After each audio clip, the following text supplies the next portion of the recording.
타작마당을 정하게 하사라는 제목을 가지고 함께 말씀을 나누도록 하겠습니다. 1절부터 3절의 내용을 보면 그때 세례 요한이 이르러 유대 광야에서 전파하여 말하되 회개하라 천국이 가까이 왔느니라 하였으니 그는 선지자 이사야를 통하여 말씀하신 자라. 일러스되 광야에 외치는 자의 소리가 있어 이르되 너희는 주의 길을 준비하라 그가 오실 길을 곧게 하라 하였느니라 라고 말씀하십니다. 유대 광야에서 세례 요한이 외칩니다.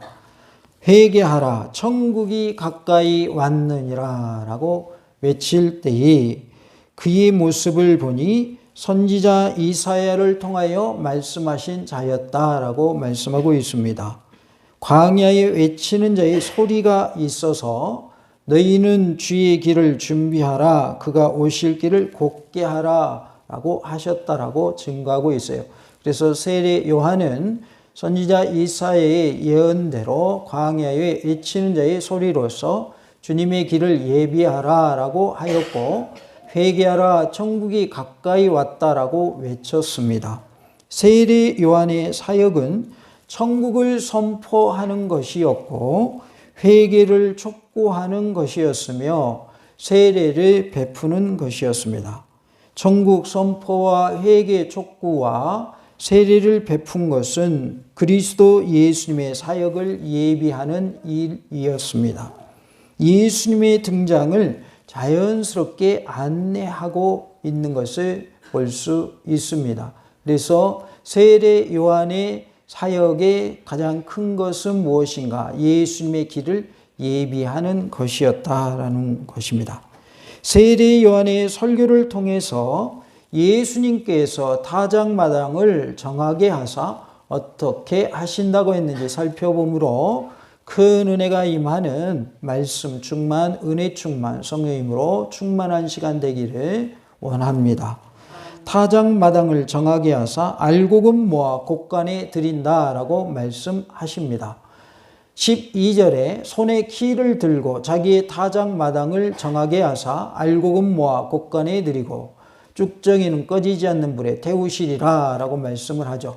여기서 우리 주님께서 타작마당을 정하게 하사 알곡을 모아서 곳간에 드리는 내용을 볼 수 있습니다. 알곡을 모아서 곳간에 드린다고 하는 것은 무엇을 의미할까요? 하나님께서 참된 성도들을 다 천국에 들어가게 하신다라는 의미입니다.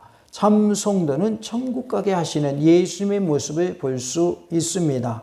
타작마당은 예수님이 심판하시는 심판대를 우리가 의미한다고 볼 수 있겠고 알곡은 참 성도, 신자를 의미한다 이렇게 볼 수 있습니다. 곳간은 천국의 비유가 되어집니다. 그래서 예수님이 다시 오시는 그날에 양과 염소로 나누시게 되는데 그때에 알곡과 쭉정이로 나눈다 또 이렇게 표현하기도 합니다. 그래서 우리는 알곡 성도가 되어서 다 천국에 들어가는 복을 누리는 놀라운 은혜가 있기를 원합니다. 다 같이 해볼까요? 참 성도가 되어서 천국 가는 복을 누립시다. 성도 중에는 참 성도가 있고 거짓 성도가 있습니다. 사실은 거짓 성도라고 하는 것은 예수를 믿지 않는 거나 마찬가지입니다.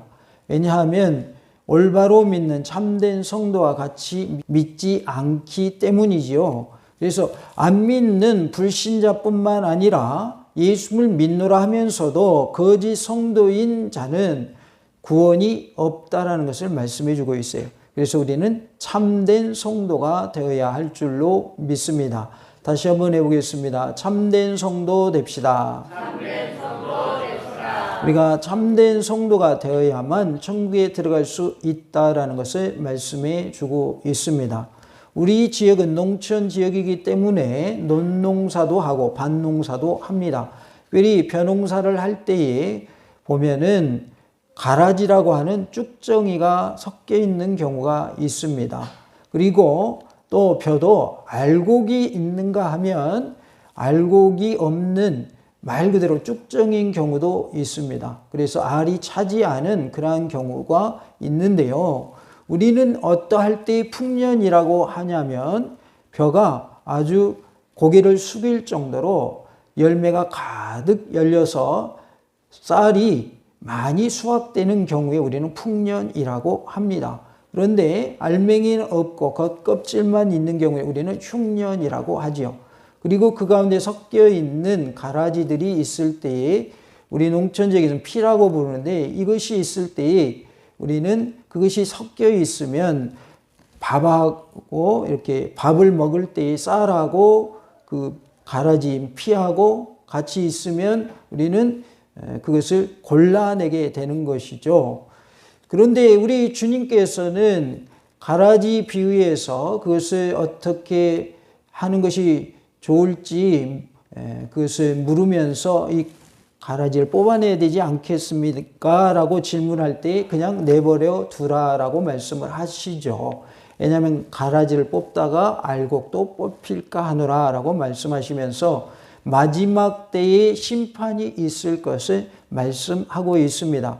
그래서 이 땅에서는 하나님의 공의와 정의가 실현됨에도 불구하고 그렇지 않은 듯한 모습들이 있는데 우리 주님께서 심판의 때까지 기다리신다라는 것을 알 수 있습니다. 심판의 때에는 알곡과 쭉정이, 알곡과 가라지를 양과 염소를 나누셔서 심판하실 것이기 때문에 주님이 오시기 전까지는 어떻게 살 수밖에 없다는 거예요. 공존하면서 살 수밖에 없다는 거예요. 악인과 선인이 함께 공존할 수밖에 없다. 왜냐하면 심판의 때까지 하나님이 기다리시겠다, 참으시겠다라고 말씀하셨기 때문입니다. 12절에 보면 손에 키를 들고 자기의 타작마당을 정하게 하사라고 했어요. 우리 농촌에 계신 성도님들은 키가 뭔지 다 아십니다. 키는 풍력을 이용하여 곡식의 쭉정이를 분리해내는 일종의 소쿠리를 말합니다. 한편 손에 든 키라고 했는데 이것은 10절에 나무 뿌리에 놓여있는 도끼보다 더욱 강력한 심판의 상징인 것을 알 수가 있어요. 키를 까부르듯 하다 이런 표현을 쓰는데 바람에 의해서 가벼운 것들은 다 날아가게 되고 알맹이들만 남게 되죠. 그런데 나무 뿌리에 놓인 도끼보다 더 강력한 심판의 도구로 손에 든 키를 말씀하셨다라는 것입니다. 한국과 유사한 유대 농촌을 연상시키는 이러한 심판의 비유는 구약에서도 자주 볼 수 있습니다. 시편 1편 4절, 이사야서 5장 24절과 다니엘 2장 35절, 호세아 13장 3절 등에 나오는데요. 키를 손에 든 메시아는 타작마당으로 비유된 자신의 세상 곧 심판대에서 신자로 비유된 알곡 곧 참 성도와 불신자로 비유된 쭉정이 즉 거짓 성도를 철저히 나누실 것이며 또한 그 각각을 심판 또는 구원이라는 단위로 모아서 취급하게 되실 것입니다. 심판은 쭉정이들에게 해당되는 것이고 구원은 알곡에게 해당되는 것이죠. 우리 모두가 알곡이 되어서 하나님의 은혜 가운데 구원의 복을 누리는 놀라운 은혜가 있기를 원합니다. 다 같이 해볼까요? 알곡이 되어서 구원받읍시다. 알곡은 참된 성도를 알곡이라 한다라고 했습니다. 겉모습만 그럴듯한 모습은 참된 성도가 아닌 어떠한 성도일까요? 거짓 성도의 모습이다라는 것입니다. 사람들에게 보이기 위한 성도는 알곡이 아닌 뭐가 될까요? 쭉정이가 되는 것이죠. 그래서 우리는 누구를 의식하면서 살아야 하냐면 하나님을 의식하면서 살아야 할 줄로 믿습니다. 하나님을 의식하면서 살 때에 우리는 참된 성도, 알곡 성도로 살 수 있는 줄로 믿습니다.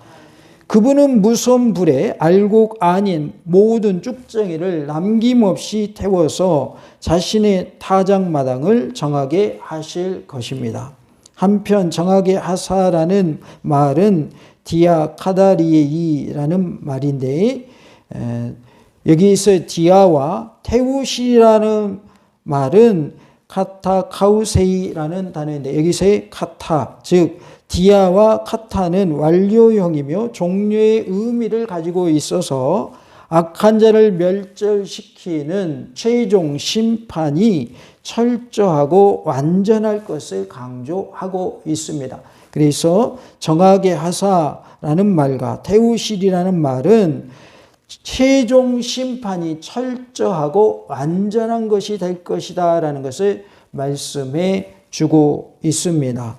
곡간이 12절에 나옵니다. 곡간은 중근동지방에서 주로 외부의 침입을 막기 위해서 지하 또는 토굴에 설치해 두었어요. 물론 본문에서는 구원받은 자들의 영원한 피난처를 말하고 있어요. 그래서 우리가 영원히 거할 피난처를 곡간이라 이렇게 비유를 하고 있는데요. 곧 어떤 악한 세력에도 노출되지 않는 안전한 처소로 이해할 수 있습니다. 시편 71편 7절에 나는 무리에게 이상한 징조같이 되었사오나 주는 나의 견고한 피난처 시오니라고 말씀을 합니다. 우리 주님은 나의 견고한 피난처가 되심을 믿으시기 바랍니다. 우리에게 있어서 피난처는 곧 천국인 줄로 믿습니다. 그래서 알곡을 모아 곡간에 둔다라고 했는데 우리를 구원하여 주셔서 안전한 장소, 영원한 피난처인 천국에서 영원히 사는 영생의 복을 누리게 하실 것을 말씀하고 있습니다. 우리 모두가 저 천국에서 영생의 복을 누리며 사는 은혜가 있기를 간절히 원합니다. 알곡은 참 성도와 신자를 말하고 곡간은 천국을 말하고 있어요. 알곡을 모아 곡간에 드린다라고 말씀을 합니다. 알곡인 우리 성도들을 저 천국에서 살게 해 주실 것을 말씀하고 있습니다. 타작마당을 정하게 하사라고 했는데 참 성도는 천국 가게 하신다는 의미입니다. 우리 모두가 알곡이 되어서 천국 가는 참 성도가 될 수 있기를 간절히 원합니다. 5절과 6절의 말씀을 보니까 이때에 예루살렘과 온 유대와 요단강 사방에서 다 그에게 나와 자기들의 죄를 자복하고 요단강에서 그에게 세례를 받더니라고 말씀합니다. 5절에 그에게 나와 할 때 그는 누구를 말할까요? 세례 요한을 말하고 있습니다. 세례 요한에게 사람들이 나오는데 예루살렘에서도 오고 온 유대에서도 오고 요단강 사방에서 그에게 나왔다라고 말씀을 합니다. 그들이 한 일을 6절에서 말씀을 하고 있어요. 자기들의 죄를 자복하고 라고 말씀을 하고 있어요. 자신들의 죄를 자복하는 회개 역사가 일어납니다. 요단강에서 그에게 세례를 받았다. 그러니까 세례 받을 때 그들은 뭐 하는 일을 먼저 했냐면 자신들의 죄를 자복하는 일, 회개하는 일을 먼저 했다라는 거예요. 회개할 때에 하나님의 놀라운 역사가 나타날 줄로 믿습니다. 자기들의 죄를 회개하고 세례를 받았다. 우리 모두가 하나님 앞에서 철저히 회개함을 통하여 제사함받고 정결한 신비의 모습으로 주님 앞에 서는 은혜가 있기를 원합니다. 예수님이 제자들의 발을 씻겨 주실 때에 발뿐만 아니라 온몸을 다 씻겨달라고 하는 그런 모습이 나오는데 그때 예수님은 너희는 이미 목욕하였기 때문에 뭐밖에 씻을 필요가 없다. 발밖에 씻을 필요가 없다. 그래서 발만 씻으면 된다라고 말씀을 하시지요. 예수님을 믿는 믿음으로 우리는 이미 목욕한 자다. 구원함을 받은 자다. 그러면 발은 왜 씻으라고 하시는가? 예수님을 믿고 구원함을 받았으나 여전히 우리는 죄를 지을 수 있는 가능성이 있고 때로는 넘어지기도 하고 또 우리가 죄를 범하기도 한다 그 말이에요. 그러하기 때문에 우리는 뭘 씻어야 된다? 발을 씻어야 한다라는 것이죠. 물론 예수님이 제자들의 발을 씻겨주신 것은 겸손의 모습을 드러내는 그러한 모습이지만 또 하나는 우리가 목욕한 자로서 이제는 더 이상 목욕할 필요는 없으며 발만 씻으면 된다라는 말씀을 하심으로써 예수님을 믿고 제사함 받은 자는 예수님 믿은 후에 지은 죄도 뭐하라는 거예요? 씻어내라 그 말이에요. 그래서 우리의 모든 죄를 다 뭐하라는 뜻일까요? 회개하라라는 뜻입니다. 다 같이 해볼까요? 죄를 회개해야 구원받습니다. 그러니까 우리는 예수님 믿고 구원을 이미 받았지만 현재 구원을 이루어 가고 있고 또 주님 앞에 갈 때 구원의 완성을 이루게 되고 또 주님이 다시 오시는 그날에 구원의 완성이 이루어지게 됩니다. 그러하기 때문에 우리는 현재적 구원과 미래적 구원도 이루어 가는 것이고 과거에 예수님을 믿고 영접하고 구원함을 얻었을 때 우리는 과거적인 구원을 받은 것이죠. 그래서 구원은 한 번 구원받았으니까 끝이 아니라 성화의 과정을 통해서 거룩하여지는 현재의 삶을 통해서 구원을 이루어가는 것이고 저 천국에 가면 영화의 단계에 이르러서 우리가 하나님 앞에서 영광을 누리게 되는 것이죠. 그래서 구원이라고 할 때에 우리는 예수님 믿어서 구원받았기에 과거적 구원을 받았으며 현재의 성화의 과정을 통해서 구원을 이루어 가고 있고 주님의 재림의 때 저 천국에서 우리는 영화의 과정을 통해서 구원의 완성을 이루게 되는 것이죠. 그래서 우리 모두가 하나님의 은혜 가운데 죄를 철저히 회개함을 통하여서 죄 사함 받고 구원함을 얻는 복을 누리는 놀라운 은혜가 있기를 원합니다. 11절에 보면 나는 너희로 회개하게 하기 위하여 물로 세례를 베풀거니와 내 뒤에 오시는 이는 나보다 능력이 많으시니 나는 그의 신을 들기도 감당하지 못하겠노라. 그는 성령과 불로 너희에게 세례를 베푸실 것이요 라고 말씀합니다. 세례 요한은 회개하게 하기 위해서 물로 세례를 베풀었다라고 했습니다. 예수님은 성령님과 불로 세례를 베푸실 것을 말씀을 하지요. 예수님에 대해서 표현하기를 나는 그의 신을 들기도 감당하지 못하겠노라 이렇게 표현을 하고 있어요. 왜냐하면 예수님은 세례 요한보다 능력이 많으신 분이요 하나님의 본체이시고 하나님의 아들이시기 때문에 예수님은 하나님이시기 때문에 세례 요한은 예수님의 신을 드는 것도 감당하지 못할 정도였다. 그래서 그렇게 표현을 한 것을 알 수 있습니다. 세례 요한은 회개케 하기 위하여 회개하라고 뭘 베풀었어요? 세례를 베풀었다라는 것이죠. 우리 모두가 하나님의 은혜 가운데 회개함을 통하여 구원의 복을 누리는 놀라운 은혜가 있기를 원합니다. 마지막 심판 때에 예수님께서는 타작마당을 정하게 하사 참 성도는 천국 가게 하십니다. 우리 모두가 참 성도가 되어서 천국에서 만나는 은혜가 있기를 간절히 원합니다. 다 같이 해봅시다. 천국에서 만납시다. 할렐루야. 아멘.